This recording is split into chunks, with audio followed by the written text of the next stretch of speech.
This is section 1.4 in college algebra, types of functions.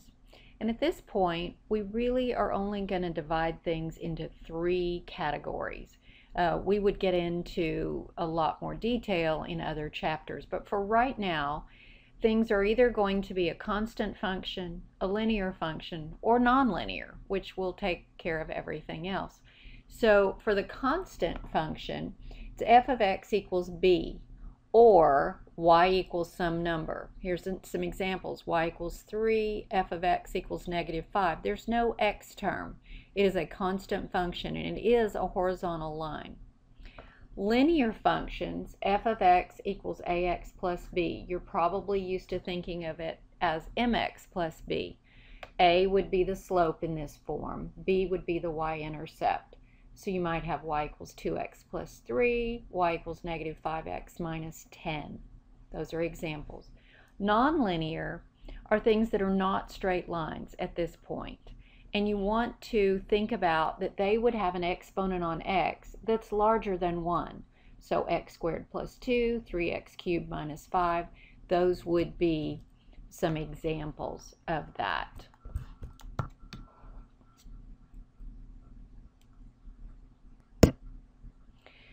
So in your homework, you might be asked to determine whether something is linear, nonlinear, or constant. Here would be an example where you would decide this is linear. The exponent on x is a 1, and it's not usually written in there. It would be understood. You could write it in there for yourself, but that's an understood 1. This one, 3x squared minus 2, is nonlinear. That exponent is larger than 1. And f of x equals 5 would be constant. There is no x term there. All right. There's 4 representations of a linear function. And you might hear about verbal, where it's really a sentence, an English sentence that talks about the mathematical sentence. Multiply the input x by 3/2 and add 3 to get the output y. So that's a verbal representation.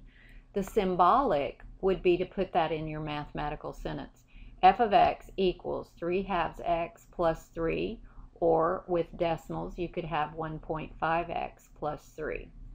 Numerical, you would have some x values and put the y values.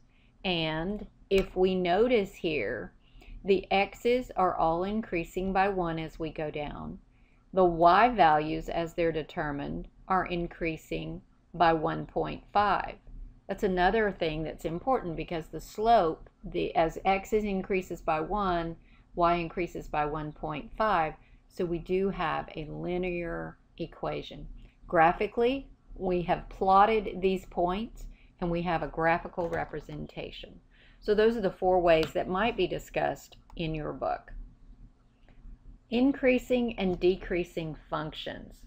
All right, so when you're looking at a graph, you want to look at it from left to right, And the graph is increasing. It's rising from left to right. So that means it's increasing. So in other words, if it's a curve, it's going uphill. In this one, from left to right, it's falling and it's downhill. So that is decreasing. In some, you may have something that does both. So here's a place where it changes. From here to here, it's decreasing. From here to here, it's increasing. So you'll be asked to talk about where functions are increasing and decreasing. So you want to look for where is it rising or where is it falling. If it's doing both, you find where the point is of change.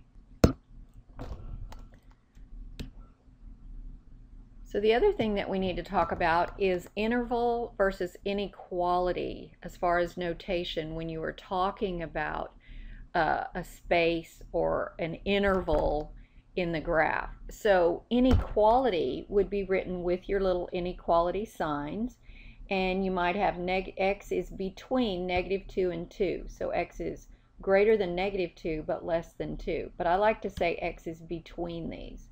When you put it in interval notation, you have parentheses, -2, 2. We have parentheses because we do not have an equals under here. If we do, then that gets a bracket. So the symbol alone without the equals, you get parentheses. And if this is on a graph, you might see it like that. All right, on this one, -1 less than x less than or equal to 3. That has the equals. So that end gets a bracket. This end gets parentheses. It's a half open interval here, and here's the bracket. What that means is -1 is a boundary for this, but it's not included in the actual part. This one has equals on both sides, so we have brackets on both sides, brackets there. X is greater than -3. If we're going to put that in interval notation, you start at -3, comma, and you go to infinity because x is everything greater than -3. And on your graph, you would have a parenthesis here and a straight line with an arrow going the whole way. How about x is less than or equal to 1? That means everything to the left of 1. So you would have negative infinity, so from the left all the way up to 1, and then a bracket. All right? So if you had the entire number line or an infinite interval, this is what it would look like. Negative infinity less than x less than positive infinity, or in the parentheses like that, because you can never reach infinity. So you would not have a bracket on those. And the last things that we need to talk about are slope, which is average rate of change. And most of you are familiar with slope, where it is about the change in y over the change in x. So as y increases, x increases as well. So that is a formula that you're probably familiar with, and we'll talk about that in our homework. Something you're not quite familiar with is the difference quotient. And this is often used in calculus to calculate rates of change. So if you were moving on, you would certainly see this, or at least have a sense of this as you move to a little bit more complex ideas. It's the slope of a secant line, a line that goes through something. So if you look here at this picture, we have a line, we have 2 points. We don't know what these points are. So if I just call this x, comma, f of x, that's like xy. And then I go this far to the right, a distance of h. Then would it make sense that this is x plus h, and this would be f of x plus h? So hopefully that kind of makes sense. We're just letting that be the names of those points. Then if I did the slope formula, I have y minus y over x minus x. So I just took the y parts and subtracted them, f of x plus h minus f of x, and then I did the same with the x parts. Now on the bottom, those x's cancel out. So I am left with this formula. The difference quotient is f of x plus h minus f of x over h. Here's an example of what you might be asked to do. So you're given an equation, f of x equals 8x plus 5. If this is linear, do you already know what the slope is? Yes, we do. The slope is 8.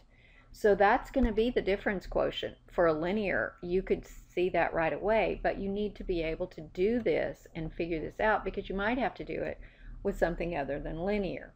All right, there's 2 parts on the top, f of x plus h, so we figure that out first.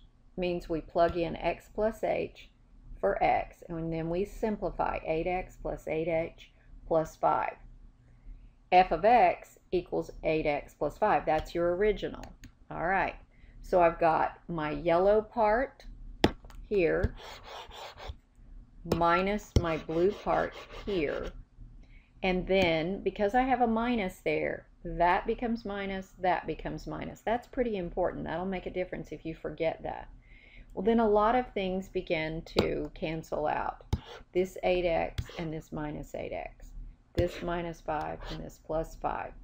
This h and that h can go away. And what are we left with?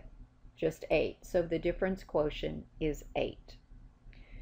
Those are the notes that will help you with the homework. Let's look at the homework questions. These are the blank problems that you have to look at. They will be like your homework questions.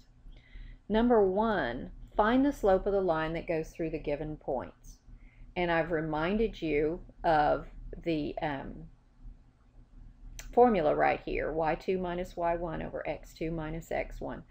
It doesn't matter which one you designate as your 1s and your 2s. I usually start this way. This is x1, y1, x2, y2, but it doesn't matter. You could do that backwards.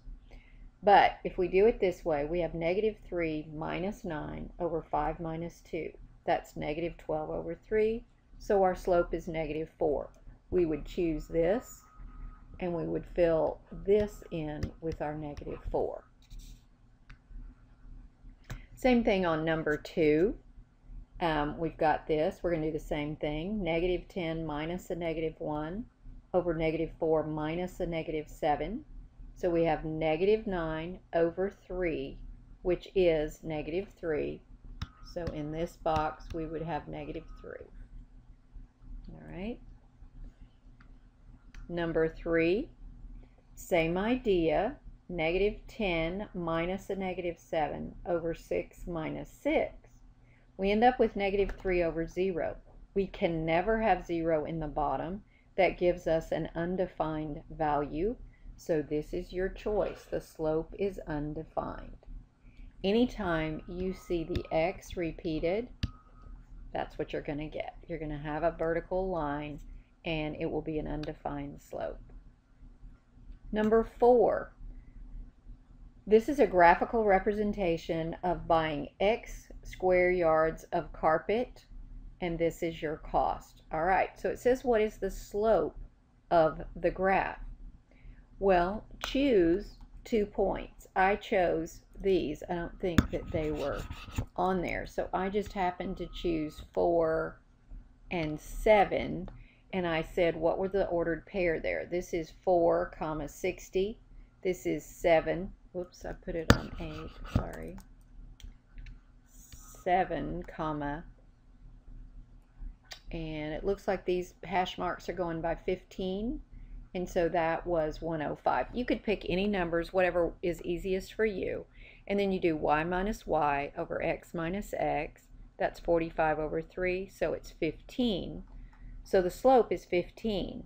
What does the slope represent? Okay, it's the cost per square yard of carpet.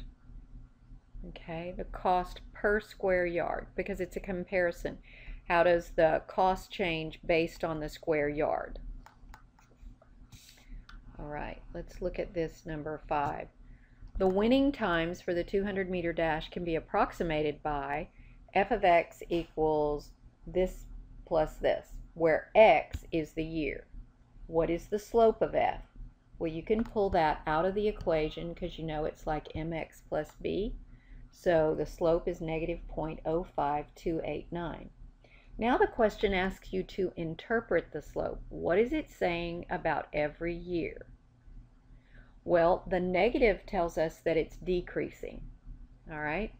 So the winning time decreases by, now, when you say it decreases, you've already taken care of the negative. So note that this doesn't have the negative on it. This one says decreases by negative. Don't be confused by that. If you decrease, you don't also have a negative. We're decreasing by this amount. You've taken care of the negative by using the word decrease. Over a 4-year period of time, what are the winning times expected to do? Well, x is the year, so take 4, multiply it by the negative 0.05289, and you get this value. So over a 4-year period, the winning times will decrease by, again, use the positive because you've already used the word decrease, and that took care of the negative. Number 6 was finding a difference quotient. Again, you should realize your answer is going to be -2. That's the slope of that line. But if we are to do it like this, you want to be able to say f of x plus h, plug x plus h in for that, and you get this value. Here's your original. Subtract them.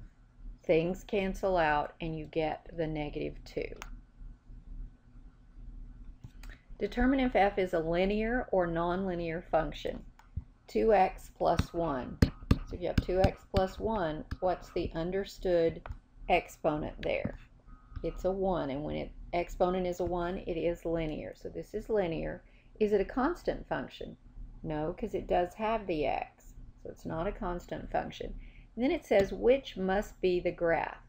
Well, let's think about what we could eliminate. This is an absolute value. This is a parabola. These are both lines, but what was the slope for this one? A +2, increasing. This one's decreasing. That'd be a negative slope, so it's this one right here.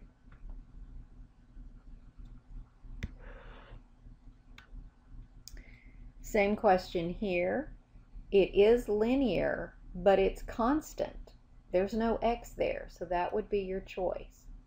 And then if you graphed it, f of x equals -3, you're going to get this horizontal line. It would not be this, and it would not be a vertical line. On this one, x squared plus 2, remember if you have an exponent that's bigger than 1 on x, you have a nonlinear function.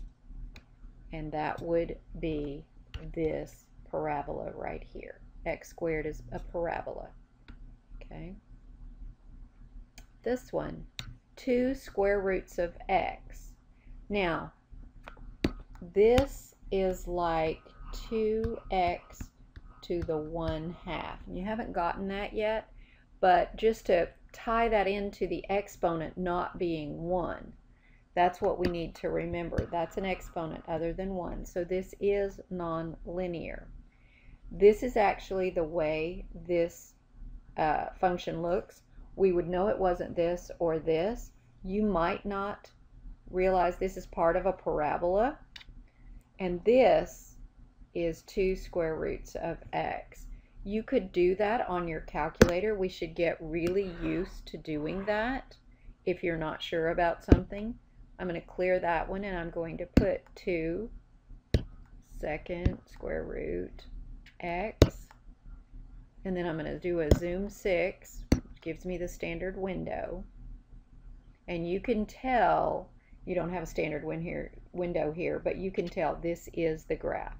So again, you could throw that in the calculator and make sure.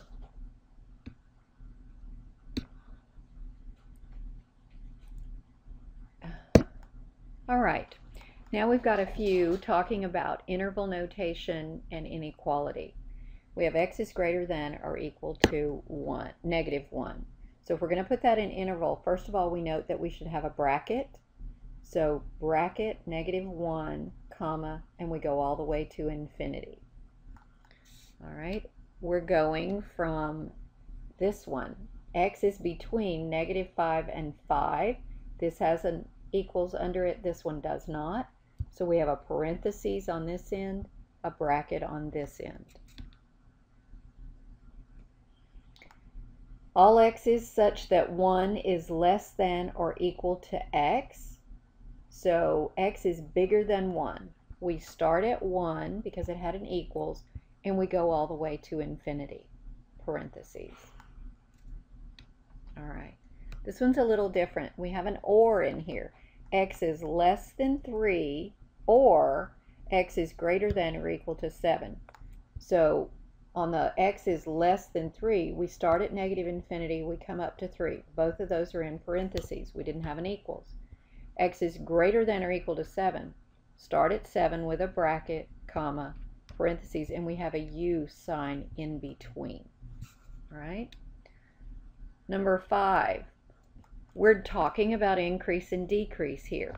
So what you want to think about is, where does this change? This thing's decreasing, decreasing, decreasing. Bam, you hit the bottom of it, it changes direction and starts to increase. So that point is 0, -1. That's where it changes. That's what we need to do first. All right, where is it increasing? It's increasing on that curve. And you talk about the x values. So that's from 0 to forever, so that'd be 0, infinity. Where is it decreasing? It's decreasing here. From left to right, that's decreasing. From negative infinity to 0. Okay?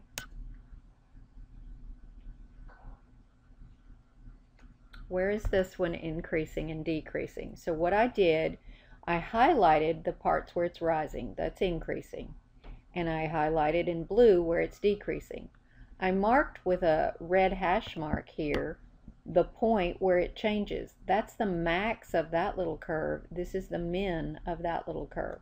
So this one's at negative 3, 0. This one is at 1, negative 3.